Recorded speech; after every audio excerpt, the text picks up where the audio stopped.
Good morning, and welcome back.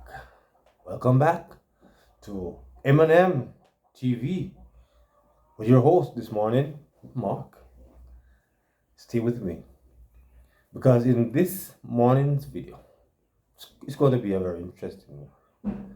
Yes, for those of you who believe that politician are enemy, think again. I know, so you go. Yes, for those of you who believe that even though we're going right now with the Integrity Commission and thing, you feel like say Andrew and Golden are enemy, can tell us no, not so. These guys are actors and they will just pretend to the public to make you believe that they are enemies, that we as the members of both sides can fight each other, can tear down each other. But in this video that I'm going to play for you, it was an interview that Nationwide did with Mr. Pernel Charles. And believe me, it's very epic. This is when Mr. Charles was a young politician in the 70's. And I can tell you, it's going to be interesting. In this video, you're going to hear how Pernel put gun on Michael Manley. Yeah? Literally, put gun in a Michael Manley face. Matter of fact, he actually put gun on Michael Manley's head. And you are going to hear why it happened. But even then, you're going to find out that even after that, Michael called Pernell when he was on his deathbed to talk to him and reason with him and laugh together the same way. But we out there are slew one another in the name of politics. Yeah? We out here are pop down with one another over politics. We are tear down one another over politics. We are telling one another which part of our mother we forgot SYF? Eh? Which part of our father we forgot do over politics? But we're going to hear this part of this interview because I will not play all of it. Right? It would not be possible. But then I want to give you the nicest part of it. Believe me.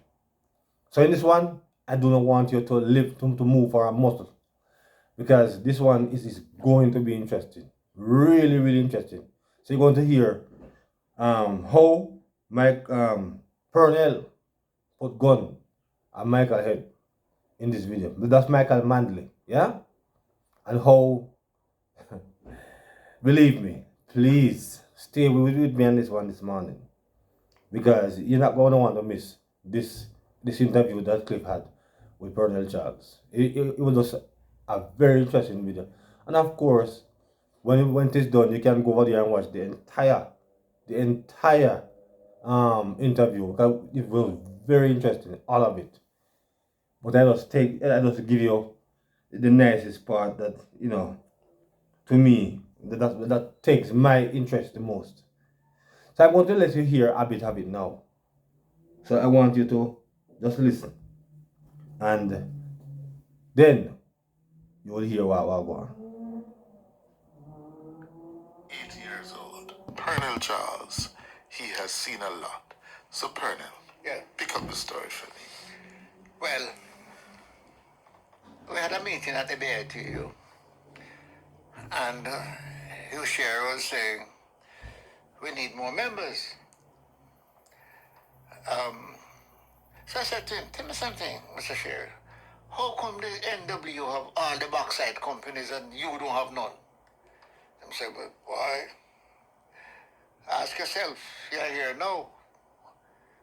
I said, I want to go with them. He said, go ahead. So I went to Discovery Bay where they were having a housing scheme. And I don't think the NW knew that.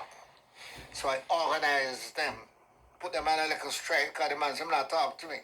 I'm not no union. I said, well, the guy them said, they want me to represent them. So put on a little strike. You organized the strike. Yes, pull them off. You orchestrated it. Yeah, but no, I advised them, 14 of them, that they had to come off the work because their company refusing to talk to me. Oh. And the company used their whatever contact, and in about 45 minutes I saw a busload of police coming. And so I told the guys, play it cool, right? Just go over there, stand on the side, hold up your placard that you're demonstrating for better wages.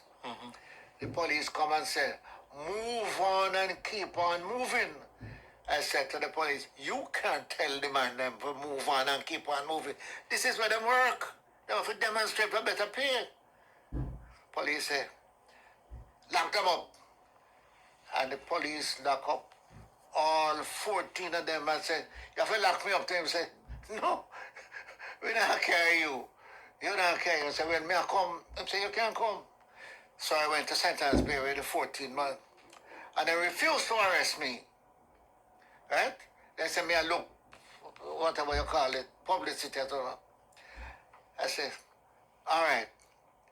So long as you don't prevent me from staying with them. Say, no, you can't stay. So they put the 14 man in the prison. And they said, me can't stay. Me sleep on the step. Right there. And talk to the man them for about 2 hours. That was leadership. Yeah. Leadership. Yes. I'm asleep on the step. And the morning now, the superintendent said, Mr. Charles, come inside here. We have reviewed the case, and we think that the men must behave themselves, and we're going to send them home. We're not going to charge them now. I'm going to ask you to make sure they don't block the road and they do this. I said, thank you, sir. So I sent for the men. And all 15 of us walk out of the prison. Do you understand?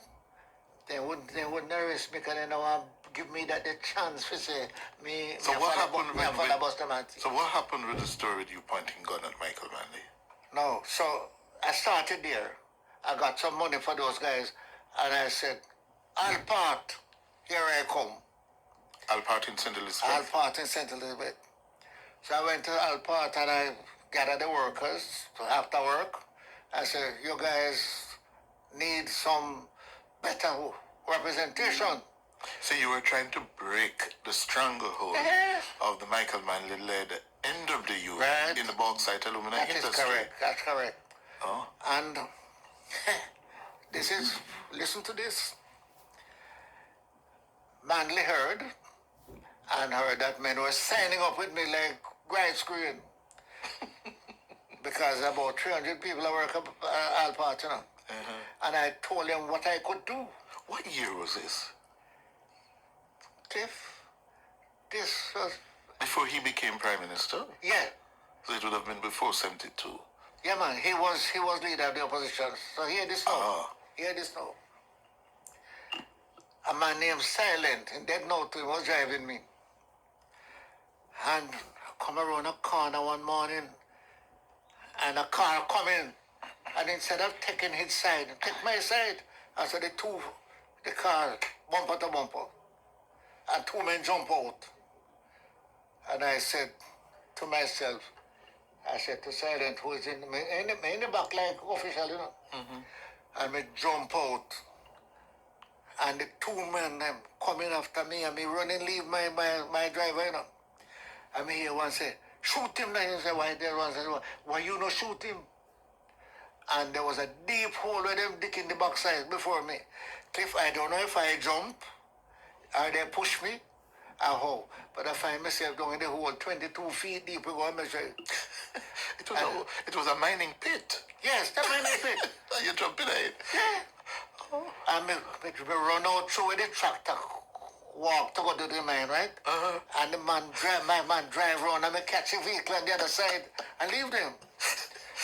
And then so me come back at town and say, I go back, you know. So the next morning, they arrive back. Come having a meeting in the evening to tell them, say, gunman come.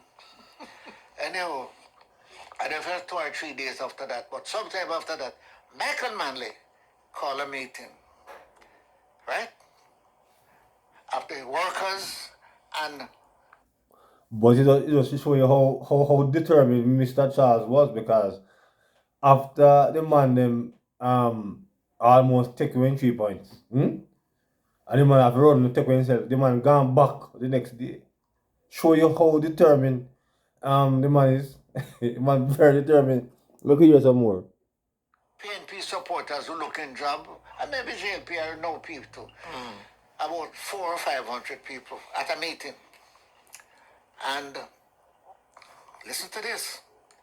I heard when Michael said, I am down there with two guys, a Rasta man and a guy from around the place here. Trevor's. Rasta man gone smoking weed and me and the man stand up. And the meeting finished, I heard Michael say to them, unless we get rid of Charles from down here, the company is not going to talk to us. Now, when you tell raving, unemployed, hungry people that unless you get rid of a man, that what you think him and them think? You know, tell him what kill him, you know. No. Anyhow, You provoke, you incite. anyhow, I stand up and I see a police jeep coming. So I feel good now. 2 police in the front and 2 in the cut-off back jeep with 2 long guns. Them coming and stop right behind me. And Michael and them and them a come down now. So me feel cool. Me jump in the van. The police look at me and say, "You police? Come out! Get out!" Me look at them and say, "You always say to come out." So me come out and stand up with my back to the jeep. Luckily they didn't drive off. Michael is now there with about 9 men. 9 officers, I know half of them. And there's a guy named Cookie in his right hand. And him come right up, the police jeep stay behind me, you know. They didn't move. And he come and put me back behind him because me nervous too. So Michael come up to me and Cookie said to him, him have a gun. If I had just bought a gun about 2 weeks, I never know if I fire it. Have it in my pocket. And Michael look at him. Michael hearing him say, him have a gun, and I know, says me, you know. Michael ask him, who have a gun here? And the man take him out of Michael and hand me. And I sit in, you see this bump here? Yes. Broke my nasal orbit, mash up the glass in my eye, and me just take out left hand, hold the guy, and take out the gun and shout, "Oh!" You actually fired. Actually, fired. I didn't go to him heart. I shoot him below. But my hand, they go down the Lloyd, catch him down the behind waist or so. And the crowd run away. Him run with the shot. And the Michael Manley stand up and me hold me and me put the gun right in his face and say, "It's you cause it, you know." And he didn't run. I must tell you something. I love him up to today. He did not step back half an inch. He said to me, "You damn fool, I'm trying to save you." And me run left him. What you laugh about, man? What you laughing? Me run left you. Me the gun in my hand. Me run left him, run him and run to my car. I reverse at about 50 miles an hour. And when me reach 43 foot, me know them buildings say me gone right. Come and look back here. Every car are coming now. Car and people are coming. And when me reach there, I said to myself, I'm not making a right turn, because they be me gone Mandeville and town. Like a left turn. I head for the Black River police station. With the eye bleeding, because the glass broke in my eye and the bone broke. Right? I can't remember how I get to the police, how the police get me to Mandeville. But I got to Mandeville Hospital, and I remember the judge. The policeman was so nervous. When he must sound me, him had a tremble, because if he was going on, you know. Him said, "Mr. Charles, you have a bad problem in your eye. We can't treat here. We have to get you to Kingston." Right? I cannot remember how I got to Kingston, but I know that Carl Samu that was working at one of the bauxite company name here about it. I don't know if his Carl carried me to the university. So, But hold on. why did you run leave Michael when you had the gun in your hand and him never run? And him a come towards you. Why did I run left him? Yes. But let me tell you something. I believe that my mother, prior, right, guided me through much of my problems. Because if I was stupid enough to have shot Michael Manley, I would have been dead. I see. Right? And that son of a gun, was a real soldier, Yeah. He never even moved one step backward. Everybody run left him. And I have a gun point at him. And him say, you damn fool, I'm trying to save you. And me run. He intimidated you. I don't feel intimidated him. He helped me. Because I run left him. And by the time I reach my car, the crowd start to come back. Wanna come. So you ran to protect yourself. Well, hear this now. When I was at hospital or at university, about 1 a.m., a nurse, a cadet, I've never met her again. It's an Indianish nurse with one of her jaw have a mark, a birthmark. Whole jaw have a birthmark. So it's easy to identify her. I have never met her again. I don't know whether she's alive or dead. She knocked on my door and said, Mr. Charles, 2 men just came here. Said they are your men. They want to see you. They didn't look like your men. So I told him, you're going to a different hospital. And them say, all right, and I'm gone. Oh. The man then come for me, Oh, wow. You understand? So I've always You have had some near misses. Huh? You have had some near misses. Yes. But it's because I pray.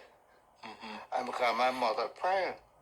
So let me ask you, did you and Michael... Can I finish like a partner? Yes. So, when I get out the hospital, the police in Mandeville called me. I should come to see them. Yes. And the policeman said to me, he has instruction from the DPP to arrest me. Oh. And to charge me for shooting with intent, shooting within so much of the road, about 5 or 6 charges.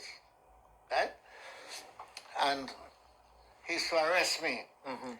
So I'm upstairs with the superintendent and him. They don't talk. Him call and like a constable from downstairs, like he would say, Cliff, come up here. Take Mr. Charles downstairs and arrest him and give him his bail. Right? When me first times come, Mr. Charles, when I go downstairs, a little man look at me and say, why them at come in at this for Mr. Charles? Me don't want in at this or something at all. Mr. Charles, go on, you arrest. Anyhow. But in that though, it just goes to show you that in Jamaica still you have when you're a politician, you have a certain amount of clout and a certain amount of strength behind the name. Because you and I know that if this should have happened to me and you, who is the regular member of John Public, say their own business but me here. So when you have when you have a little name, when you have a little name, when you have a little name, it work out better for you in the long run, But I tell you, say there's a lot more. There's a lot more to say, but I'm not gonna play anymore of it. I mean, I wanted to play more, but something happened right here. But it just goes to show you that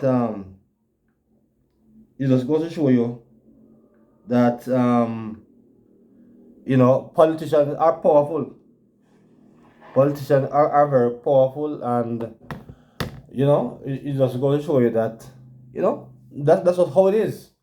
But that was a very interesting incident where Pernel put gun for Michael Manley. A lot of you never know that. A lot of you was not aware of it. But it happens. Yes. It happened. Charles put gun for Michael Manley. Because the man, what I tell you, the man boxed him. And after him reached to when the case called up because throwing a shot at the man. When the case called up, Michael was a witness.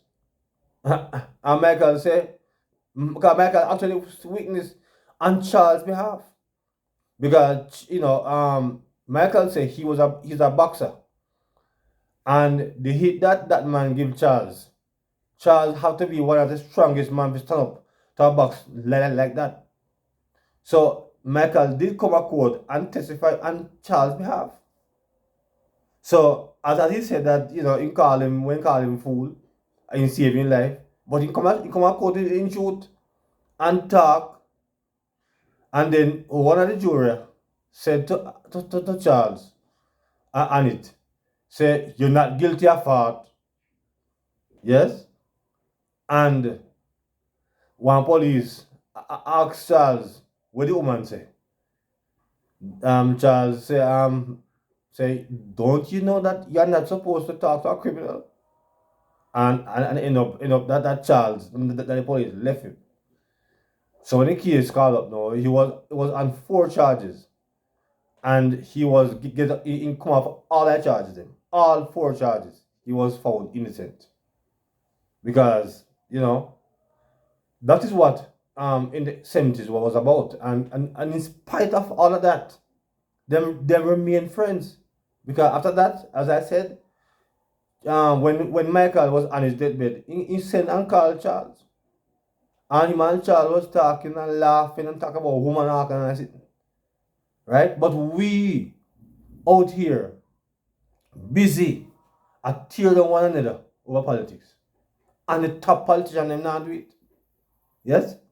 The top politician them not doing it. The top politician them, they're not in that. They only show up front on the outside. I show this unity. But behind closed door, a good friend them. So, that story just show you that do not follow what these politicians are doing. They are doing it for us who are foolish, for do all kind of nonsense. But them not do it. Behind the closed door, Mark Golding and Andrew friend. Behind the closed door, all of them when you see out in the public now are going to elect my enemy. A friend them. But because some of us is not very sensible, then they'll sell us a narrative and we just bite. So I am going to leave this one there. But it just going to show you what happened in the 70's when Michael, when Charles back gun, put gun at Michael Manley head because I was gone. Them things that would happen in those days. So in spite of everything, politician are friend, them are friend, and we as Jamaicans must not allow politics to divide we because whatever happen in public, as I said before, in private then good. So I'll leave it right here. Until another video, please to like, please to share, and subscribe to this video and to this channel. So until another video, thank you for watching. Thank you for listening, and goodbye.